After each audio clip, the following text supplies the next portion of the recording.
지난주에 암몬 왕 한운이 후회로 남을 싸움을 일으킨 원인에 대해서 살펴보았습니다. 어리석은 한운은 관리들의 말만 듣고 다윗이 보낸 조문단에게 수치를 가함으로 전쟁을 피할 수 없게 되었고, 불리하게 생각했던 한운은 아람의 왕들에게 용병을 통해서 많은 군사를 모으게 되고 이제 전쟁을 시작하게 됩니다. 전쟁은 하나님께서 다윗에게 약속하신 것처럼 다윗의 승리로 돌아갑니다. 이스라엘의 승리.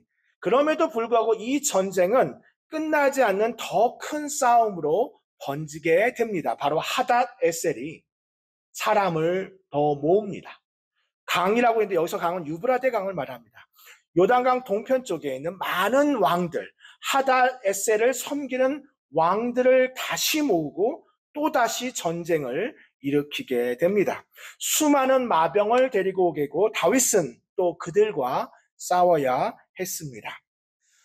제가 예전에 한 3달 전쯤으로 기억하는데요. 블레셋을 이기는 법이라는 제목으로 하나님의 은혜를 나눈 적이 있습니다. 기억하시나요? 사울에게 있어서 블레셋은 끊임없는 적이었습니다.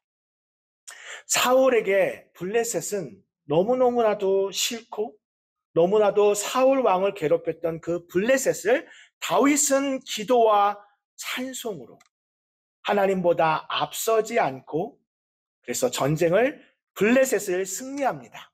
그런데 사울 왕에게 블레셋이 있었던 것처럼 다윗에게도 이 하닷 에셀이라는 왕이 있습니다.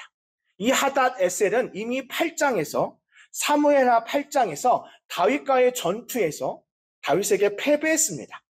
다윗은 그 마병의 발의 심줄을 끊으면서 그 마병을 필요했었지만 그럼에도 불구하고 하나님께서 말씀하신 대로 순종하며 하닷 에셀을 물리쳤지만 오늘 10장에서 또다시 등장합니다. 사람들을 모아서 다윗을 공격합니다. 마병의 숫자만 봐도요, 엄청난 전쟁이었다는 것을 알게 됩니다.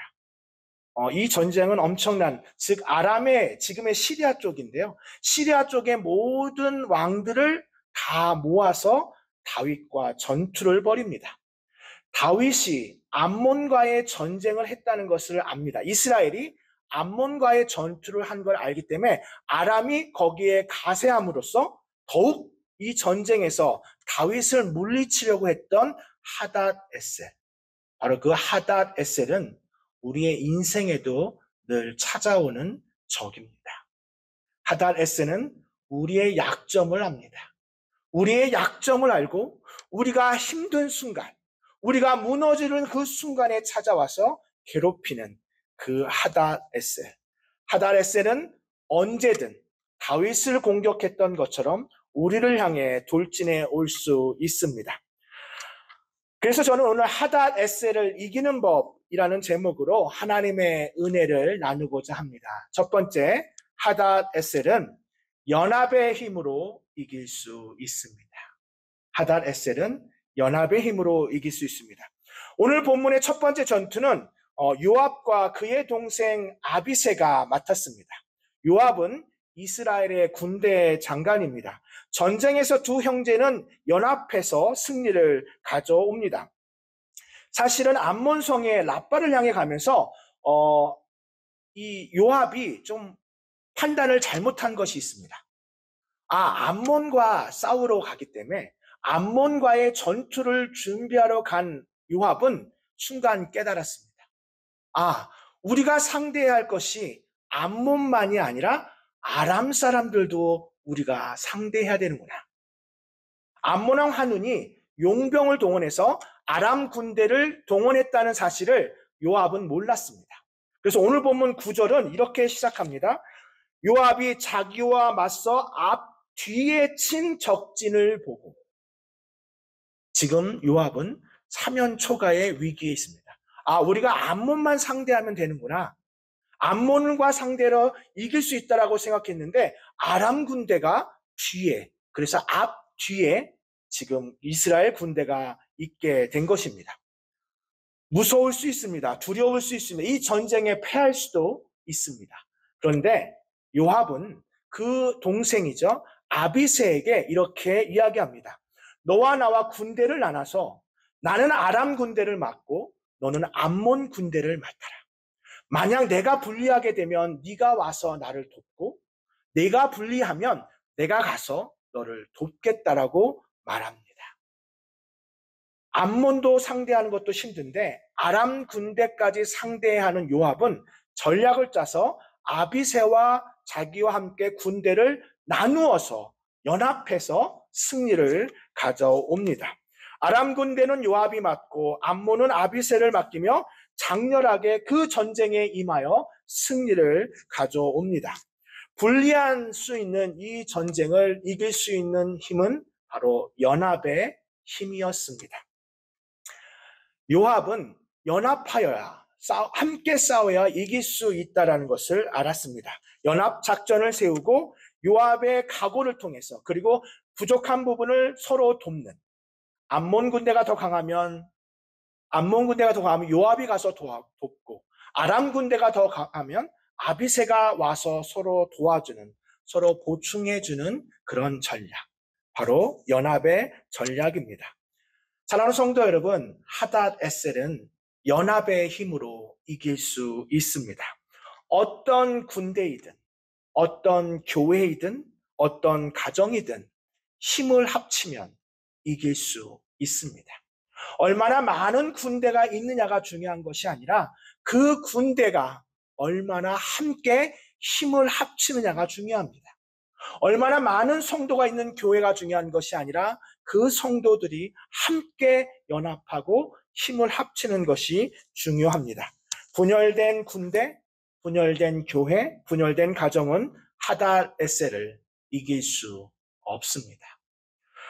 어린 시절에 함께 놀았던 놀이 중에서 얼음땡이라고 하는 놀이 있습니다. 여러분도 해보셨나요? 얼음땡이라는 놀이가 있습니다. 어릴 때 저는 얼음땡을 아주 좋아했습니다. 저는 좀 달리기가 빠른 편이었습니다. 그래 보이지 않나요? 달리기가 좀 빠른 편이어서 이 얼음땡 놀이를 아주 좋아했습니다. 어릴 때. 근데 이 얼음땡의 규칙은 아주 간단합니다. 술래가 있습니다. 술래가 잡으려고 하면 그 사람이 얼음이라고 말합니다. 그러면 그 술래는 더 이상 그 사람을 태그할 수 없습니다. 얼음이라고 말한 순간 더 이상 태그할 수 없습니다. 그런데 문제가 있습니다. 내가 얼음이라고 말하면 난 더 이상 움직일 수 없습니다. 누군가가 와서 땡이라고 쳐줘야 그때서야 움직일 수 있습니다. 규칙은 아주 간단합니다. 얼음, 땡. 그런데 이 원리를 영적인 원리로 한번 가져와 보겠습니다. 얼음이라고 말하는 순간 다른 사람의 도움 없이는 절대로 움직일 수 없습니다.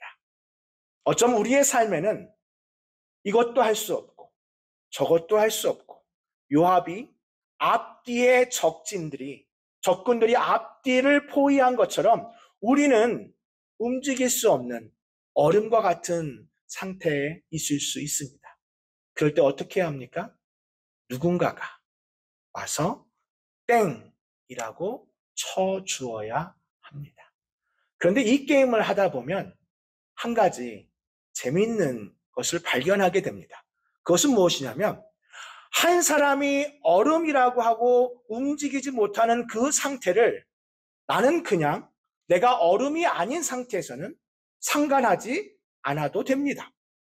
그런데 이 게임은 나는 비록 얼음이 아니지만 얼음인 아무것도 움직이지 못하는 그 사람을 위해서 땡을 하기 위해 다가가야 합니다. 그런데 술래는 얼음하고 있는 그 사람 주변에 있습니다. 왜냐하면 누군가가 그 사람을 땡하기 위해 온다는 것을 알기 때문입니다. 그러므로 땡을 하러 오는 사람들은 그 사람에게 땡이라고 말하지만 대부분은 그렇게 말한 뒤에 자신은 다시 얼음이라고 해야 합니다. 안 그러면 순례가 되기 때문입니다. 그래서 누군가를 땡 해주며 자기는 다시 얼음이 됩니다. 그런데 얼음이었던 내가, 아무것도 할 수 없고 움직일 수 없었던 내가 누군가가 와서 땡이라고 해준 순간 나는 그 순간 이제 움직일 수 있습니다. 마음껏 자유롭게 움직일 수 있습니다. 그런데 그렇게 자유롭게 움직인 후에 자신을 땡해준 사람이 얼음이 되었다는 것을 안다면 우리는 어떻게 해야 할까요? 내가 다시 얼음이 될 수 있는 상황이 될 수 있지만 그 사람을 땡해주기 위해 다시 움직여야 합니다. 내가 이제 얼음이 되었기 때문에 난 더 이상 얼음이 되고 싶지 않아. 그러므로 땡해줄 필요 없어. 라고 한다면 이 경기는 계속 진행되지 않습니다. 계속해서 얼음 땡이 유지되기 위해선 내가 얼음일 때 누군가가 나를 위해 땡을 해줘야 되는 이 영적인 원리를 우리의 신앙생활에 가져온다면 여러분 어떻습니까? 아무것도 할 수 없었던 얼음과 같이 하닷 에셀에게 포위되었던 적이 우리는 한 번쯤은 있었을 겁니다. 아니 어쩌면 예수님을 만나기 전에 우리의 삶은 그렇게 아무것도 할 수 없는 사방에 우겨쌈을 당하는 그런 가운데 우리 주님께서 먼저 오셔서 우리를 그 죄의 노예에서 해방시켜 주셨습니다. 그렇다면 해방된 우리는 이제 어떻게 해야 할까요?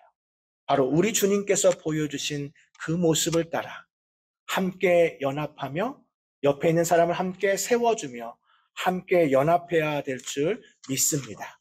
그러므로 하닷 에셀은 바로 이 신앙의 여정을 보여주는 공동체의 중요성을 보여주는 이 놀이를 통해서 우리는 다시 한번 우리의 삶에 돌아보며 우리의 인생 앞에 있는 하닷 에셀을 이기는 법은 함께 연합하여 이길 수 있음을 믿음으로 고백하는 저와 여러분 되시기를 주님의 이름으로 축원합니다. 두 번째로 담대함이 승리의 비결입니다. 담대함이 바로 승리의 비결입니다. 오늘 요압은 이렇게 선포합니다. 12절 말씀에 담대하라. 우리가 비록 아람 군대와 암몬 군대에 의해서 포위되었지만 앞뒤로 우리를 포위하고 있지만 담대하라라고 선포합니다. 담대하라. 이것은 우리의 싸움에서 전쟁에서 아주 중요한 것은 바로 용기입니다. 수가 많은 것 전쟁에서 중요하지만 전쟁에 임하는 자세 또한 중요합니다. 담대함이라고 하는 것은 감정이지만 그 감정은 우리의 감정에서 나오는 것이 되어서는 안 됩니다.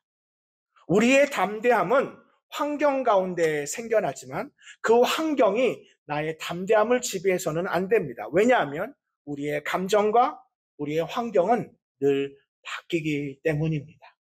하닷 에셀, 우리의 약점을 타고 틈타 공격해오는 그 하닷 에셀이 올 때마다 우리는 담대함으로 이겨야 합니다. 요압은 오늘 이렇게 담대하게 선포합니다. 여호와께서 선히 여기시는 대로 우리가 함께 일어나 하나님의 성읍들을 위해서 하나님이 세우신 이스라엘을 위하여 우리가 담대하자라고 선포합니다. 요압의 담대한 용기는 군사들에게 용기를 주었고 요압과 아비새는 암몬 군대와 아람 군대를 동시에 승리하는 놀라운 역사를 일으키게 됩니다. 사랑하는 성도 여러분, 우리의 약점을 타고 공격하는 원수마귀는 늘 우리의 약점을 너무나 잘 압니다. 그리고 그 약점이 우리의 마음을, 용기를 빼앗는 것도 압니다. 그러므로 약점을 타고 올 때 우리는 오히려 더 담대함으로 이겨나가야 할 줄 믿습니다. 한 유도 선수의 이야기인데요. 제가 참 감명 깊게 읽은 이야기입니다. 어느 날 이제 10대 소년이었는데요. 이 소년이 유도 선수가 되기로 결심하고 유도를 정말 열심히 연구했고 훈련했고 그런데 10대 아주 중요한 때 자동차 사고로 왼팔을 잃게 됩니다. 유도 선수에게 있어서의 왼팔은 거의 모든 것에 해당됩니다. 유도 선수가 되기로 꿈꿨던 이 10대의 소녀는 자동차 사고로 자신의 왼팔을 잃게 된 후 모든 것을, 삶을 포기할 정도로 모든 것을 포기했고, 사람들은 더 이상 자기를 유도 선수로 아무도 보지 않을 거라고 생각했습니다. 그도 그럴 것이, 어떤 코치가 왼쪽 팔이 없는 유도 선수를 누가 훈련시키고 싶겠습니까? 그런데 한 코치가 그 소년을, 왼쪽 팔을 잃은 소년에게 가서 이렇게 이야기합니다. 포기하지 말라고 합니다. 그리고 내가 너에게 한 가지 기술을 가르쳐 줄 텐데 그 한 가지 기술을 매일매일 끊임없이 연마하렴. 희망을 잃었던, 왼쪽 팔을 잃었던 소년은 그 코치의 말을 듣고 그 코치의 말만 따라 그 기술, 딱 한 가지 기술만 연마했습니다. 드디어 대회의 날이 다가왔습니다. 소년은 내심 이런 생각을 했습니다.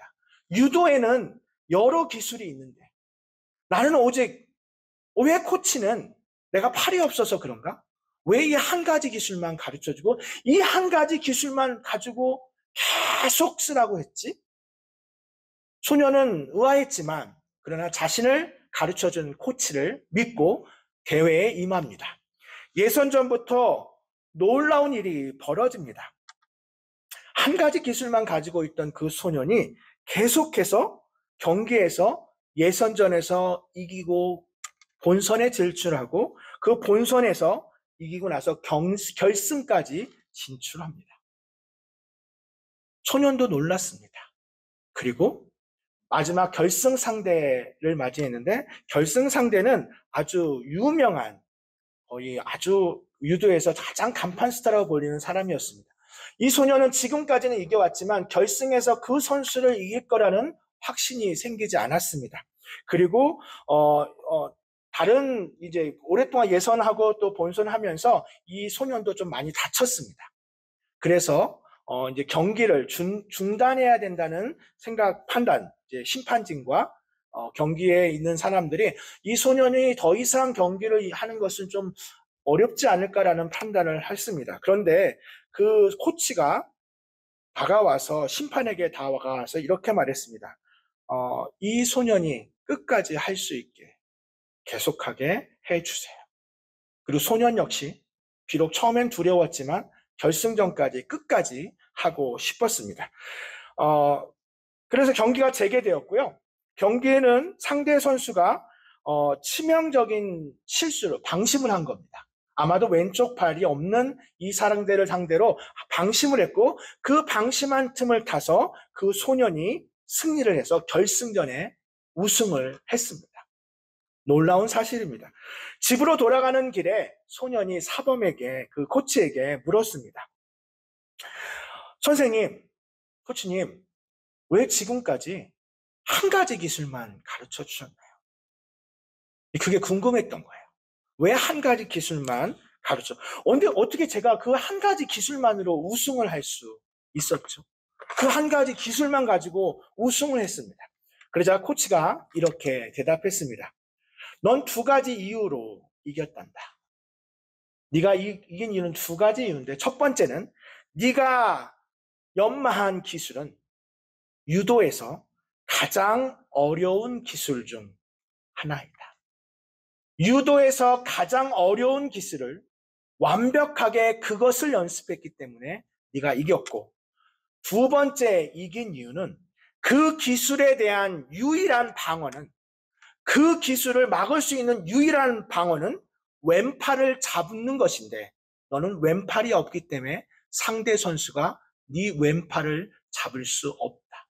그러므로 네 기술을 쓸 때, 네가 그 가장 유도에서 어려운 기술을 쓸 때 상대방은 왼팔을 잡아야만 그 기술을 막 방어할 수 있는데 이 선수는 왼팔이 없기 때문에 방어할 수 없었다는 겁니다. 그 코치의 전략으로 인해 비록 왼팔이 없는 유도 선수, 아마도 누구도 왼팔이 없는 유도 선수가 있을 거라 생각하지 않았지만 그 코치는 오히려 그 약점을, 그 약점을 그 선수의 가장 강점으로 바꾸었습니다. 네가 왼팔이 없기 때문에 그 누구도 너의 그 공격을 방어할 수 없다. 가장 큰 약점이 결국 가장 강력한 무기가 되었습니다. 요압과 아비새는 앞뒤로 적진에 둘러싸여 있는 가장 큰 약점을 가지는 그 순간 가장 큰 강점, 바로 이 담대함, 하나님을 믿는 믿음이 생겨난 것입니다. 이와 같은 변화는 깊은 뿌리가 내려야 되는데 그것은 바로 무엇이냐면 하나님을 향한 담대한 믿음입니다. 사랑하는 성도 여러분, 하닷 에셀은 여러분의 약점을 너무나 잘 압니다. 그 약점을 틈타 공격하면서 너는 그 약점 때문에 될 수 없어. 너는 그 약점 때문에 더 이상 할 수 없어라고 끊임없이 공격할 때 우리는 그 약점을 가지고 오히려 그 약점 때문에 하나님께 나아가는 이유가 됨을 우리는 믿음으로 고백해야 합니다. 두려움이 두려움으로 남는다면 우리는 패할 수밖에 없습니다. 그러나 그 두려움이, 그 약점이 하나님을 믿는 믿음으로 바뀐다면 그것은 가장 강력한 바로 담대함, 용기가 될 것입니다. 원수마귀는 우리가 두려워하고 우리가 무서워할 때 강력하지만 우리가 믿음 안에서 담대함으로 나아갈 때 도망갈 수밖에 없습니다. 마지막으로 하닷 에셀을 이기는 법은 앞장서는 리더가 있을 때 승리합니다. 하닷 에셀은 앞장서는 리더가 있을 때 승리합니다. 처음 전쟁에서는 요압과 아비새가 나옵니다. 왜 다윗이 이 암몬 전투에, 처음 암몬 전투라고 보는 이 전투에 참여하지 않았는지는 여러 가지 학설이 있지만 저는 그 이유는 11장에 나누도록 하겠습니다. 바로 다음 주입니다. 암몬과의 전투에서 다윗은 참여하지 않습니다. 그리고 11장 이전에 다윗은 항상 전쟁이 나면 블레셋이든 그것이 어떤 군대이든 항상 앞장서서 싸웠습니다. 다윗은 항상 전쟁에 앞서서 승리했습니다. 사랑하는 성도 여러분, 우리 모두는 앞장서는 리더가 있을 때 하닷 에셀을 승리하게 됩니다. 미국의 아이젠하워 대통령은 그의 그 지도력의 비결에 대해서 이렇게 이야기한 적이 있습니다. 사람들이 당신의 리더십, 지도력은 무엇입니까? 라고 물을 때 그는 자신의 책상 앞에 50cm 정도 되는 실을 앞에다 올려놨습니다. 저의 지도력의 비결은 바로 이 실에 있습니다. 여러분 한번 실을 뒤에서 한번 밀어보십시오. 신기한 건 실은 뒤에서 밀면 앞으로 나아가지 않습니다. 오히려 구부러집니다. 실을 뒤에서 밀자 실은 앞으로 나가지 않고 오히려 구부러질 뿐입니다. 흩어질 뿐입니다. 이번엔 아이자야가 앞에서 그 실을 당겨봅니다. 앞에서 실을 당기자 실은 앞으로 전진하게 됩니다. 일직선으로 앞으로 나아가게 됩니다. 아이젠하워는 이렇게 말했습니다. 자신의 리더십의 비결은 뒤에서 미는 것이 아니라 앞에서 나아가는, 바로 뒤에서 미는 것이 아니라 앞에서 앞서가는 리더가 있을 때, 바로 다윗과 같은 리더가 있을 때 우리는 하닷 에셀을 이길 수 있습니다. 다산 정약용의 리더십이라는 책에 보면 지도자는 이처럼 앞장서서 솔선수범해야 합니다. 짐승들은 뒤에서 몰아야 하지만 사람은 앞서서 인도해야 합니다. 지도자와 보스의 차이가 여기에 있습니다. 보스는 뒤에서 호령하지만 지도자는 앞에서 이끌어 나갑니다. 우리가 다음 주에 보겠지만 늘 앞장섰던 다윗. 어떤 전투이든 어떤 전쟁이든 그 전쟁이 불리하든 불리하지 않든 그 전쟁이 유리하든 유리하지 않든 다윗은 항상 앞장서서 나갔던 리더였습니다. 그런데 11장에 다윗은 어쩐지 그 전투에 참여하지 않고 군대 장관들을 보내며 가장 치열한 전투 같은 그 전투에 자신의 충신을 보내든, 그리고 자신의 군대 장관을 보내지만 자기는 성에 남아서 나지막하게 늦게까지 낮잠을 잡니다. 11장에 보는 다윗의 모습은 물론 그렇지만 11장 이전까지 보여줬던 다윗의 모습은, 다윗은 늘 앞장섰던 리더였습니다. 사랑하는 성도 여러분, 우리가 먼저 앞장서서 나아갈 때 하닷에셀을 이길 수 있습니다. 리더의 눈물이라는 책이 있는데요. 스캇 솔즈가 쓴 리더의 눈물이라는 책에서 매들렌 앵글이라는 말을 인용하는 책의 글이 있습니다. 거기에 보면 이렇게 말했습니다. 우리는 사람들이 생각을 시끄럽게 지적함으로써가 아니라 그들이 얼마나 틀렸고 얼마나 옳았고 이렇게 지적함으로써 사람을 변화시키는 것이 아니라 도대체 어디서 오는 것인지를 간절히 알고 싶은 만큼 아름다운 빛을 보여줌으로써 사람들을 그리스도께로 이끈다. 저는 이 말을 우리가 그리스도인으로 되새겨 보아야 할 것입니다. 그리스도인은 모두 리더입니다. 하나님께서 우리를 먼저 부르셨기 때문입니다. 먼저 부름받은 우리가 비그리스도인을 향하여 그들이 얼마나 틀렸는지, 그들이 얼마나 잘못됐는지를 지적함으로써, 그들이 옳은지를 말해줌으로써 그들을 변화시키는 것이 아니라 사람들로 하여금 도대체 어디서 그런 사랑이, 어디서 그런 희생이 오는지를 간절히 알고 싶을 만큼 아름다운 빛을 보여줌으로써 사람들을 그리스도께로 이끈다. 사랑하는 성도 여러분, 예수님께서 보여주신 모습이 바로 그것입니다. 예수님께서 이 땅에 오셔서 십자가를 지시는 그 순간까지 예수님께서 우리에게 보여주신 모습은 바로 먼저 앞장서서 십자가를 지고, 그 십자가를 지고 우리에게 따르라고 말씀하신다면, 먼저 된 우리는 말로서가 아니라 십자가를 지고 우리 주님께서 보여주신 그대로 우리도 그렇게 살아가야 할 것입니다. 예수님께서는 이렇게 말씀하셨습니다. 내 이웃을 사랑하고 내 원수를 미워하라 하였다는 것을 너희가 들었으나 나는 너희에게 이르노니 너희는 원수를 사랑하라. 너희를 박해하는 자를 위하여 기도하라. 이같이 한즉 하늘에 계신 너희 아버지의 아들이 되리니 이는 하나님이 그 해를 악인과 선인에게 비추시며 비를 의로운 자와 불의한 자에게 내려주심이라. 이 말이 무엇입니까? 이 세상은 점점 더 악해집니다. 우리는 선한 사람을, 그리고 좋은 사람만 사랑하고 섬겨야 된다고 생각한다면 예수님의 가르침이 아닙니다. 예수님은 이렇게 말씀하십니다. 너희는 악인들을 미워하라고 가르쳤지만 나는 너희에게 이렇게 말하노니 원수도 사랑하라.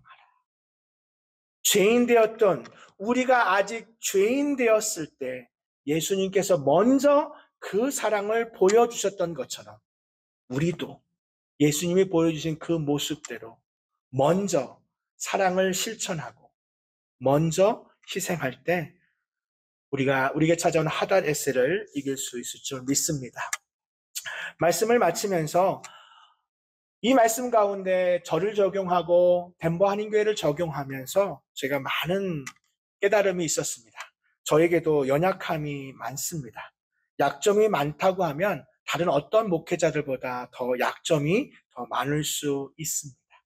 덴버 한인교회도 돌아보면 어찌 보면 약점이 더 많을 수도 있습니다. 그러나 그러기에 우리는 하나님을 의지해야 합니다.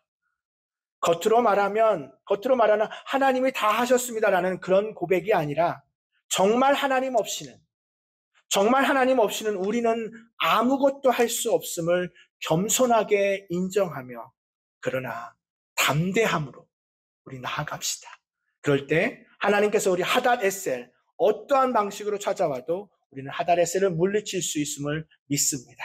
우리 자막을 보면서 하나님 신명기의 말씀인데 우리 자막을 보면서 함께 읽겠습니다. 여호와께서 너를 대적하기 위해 일어난 적군들을 내 앞에서 패하게 하시리라. 그들이 한 길로 너를 치러 들어왔으나 내 앞에서는 7길로 도망하리라. 하닷에셀이 우리를 무너뜨리려고 한 길로 왔지만 우리가 담대함으로 나아갈 때 7길로 도망가는 이 믿음의 승리의 역사가 나의 삶의 역사, 우리의 역사가 되기를 주님의 이름으로 축원합니다. 기도하겠습니다. 사랑과 은혜가 많으신 하나님, 오늘도 우리에게 하닷에셀이 찾아와 우리의 약점을 공격하고 우리를 두렵게 합니다. 오늘도 우리의 약점을 공격하며 우리를 두렵게 만드는 하닷에셀과 같은 존재들이 우리 앞에 있을 때마다 우리는 함께 연합하여 담대하게 이겨나가게 해주시고 앞서가신 주님을 따르며 우리도 앞장서서 믿음으로 전진하는 우리 모두가 되게 하여 주시고 덴버하는 교회가 되게 하여 주시옵소서. 모든 영광 하나님께 올려드리며 우리 구주 예수님의 이름으로 기도합니다. 아멘.